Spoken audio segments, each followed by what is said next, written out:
Good morning, my fellow yogic travelers. I'm mighty glad to be alive today, and I hope that you are too, as we continue to live, laugh, love, learn, linger, and live the life we love. It's Thursday, it's my little story day, one of my favorites.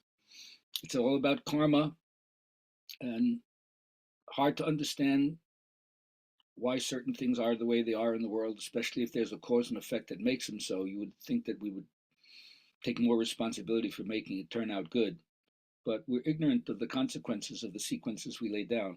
But here's the basic idea. Once there was a young man whose father passed away, and he was really deep in mourning because he loved his dad. But he thought that there's a ceremony in India called the Brahmarandra ceremony, where you crack open the skull, and if they do the right liturgical formula, then the spirit is going to be released to the heaven world. At least that was the belief system. So this guy thought, well, listen, if I could have the Buddha do the ceremony for me, because of the merit of his spiritual awakening, he would definitely ensure that my father would go to heaven. And even though the Buddha himself said he repudiated all rites and rituals and said you can't rely on those external things to get you, you have to have direct insight into the nature of reality to experience what the truth is and the liberation that happens as a result of that, called nirvana. But he didn't think about that. He just thought that if the Buddha would help me, my father would go to heaven. So he went to see the Buddha, and you don't just walk up to the Buddha. It's like the president of the United States or some rock star. There's an entourage there, and they're fielding all the questions and the people who are coming there because not everybody needs to go to the Buddha. There's other people who can take care of your needs. But in this case, they saw that this guy was out of his mind, kind of raving. They said, all right, we can't handle it. We got to let him go to the Buddha. So he got through to the Buddha and he explained the situation to the Buddha. And the Buddha, he is not only the awakened one, he was a pretty smart guy, common sense wise. He always gave the right answer according to the person in front of him, like know your audience. If it was a farmer, he gave an agricultural metaphor. A military man, he gave a soldiering metaphor. It was a relationship or a parenting metaphor, he gave relationship counseling. A banker, he gave financial counseling, and so forth. So he saw where this guy was coming from and immediately said, all right, I'll do the ceremony for you. Oh, the guy was thrilled. He says, what do I need? I'll do anything. It's very simple. Get 2 glasses of water, get some pebbles, and get some ghee, some clarified butter. Can you do that? I said, yeah, no problem. I could do that. So he got it, and he says, all right, what do I do now, Buddha? So he says, drop the pebbles in the water, put your hands over the glass, and go like this and say, oh, pebbles, rise up, rise up. Then take the ghee, put it on top of the other glass, move your hands like this over the glass and say, oh, ghee, go down, go down. And the guy looks at the Buddha and says, Buddha, wait a second. I know you're the enlightened one, but I didn't know you're such a cosmic jokester.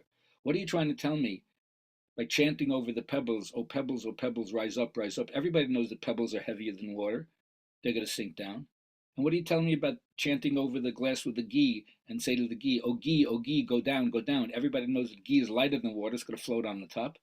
What are you trying to tell me? And the Buddha says, let me ask you a question. How come when it comes to natural law, you're such a connoisseur, but when it comes to your father, you're a dumbbell? If your father, while he was alive, did deeds heavy as stone, he's going to sink. Who can pull him up? And if your father, when he was alive, did deeds light as ghee, who can drag him down? At that moment, the young man understood karma and asked if he could become a disciple of the Buddha. So take care of the thoughts you have, the words you speak, and the deeds that you do, because if they're heavier than stone, some force is going to pull you down. If they're lighter than ghee, some force is going to pull you up. It's a cosmic law. Anyway, I just want to leave you with a few thoughts from my meditation teachers. Um, really important to know that basically all we're doing is we're identifying with our breath in meditation. You're watching your breath come and go. It's something that you can definitely do. It's constantly there. And if you brew it for years, as they say, the first thing you learn is everybody's looking for reality, right? But we're here. So why not be here?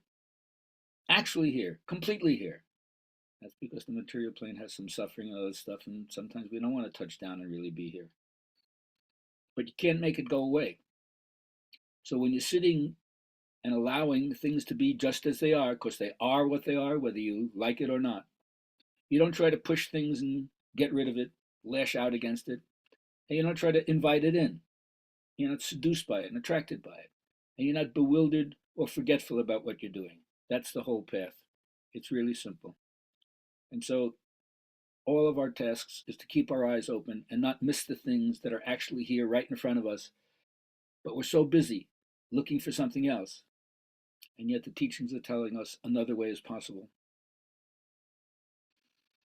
So do your thing, pay attention, enjoy while you're here, and remember there is something happening, and what it is ain't clear, ain't it, Mr. Jones?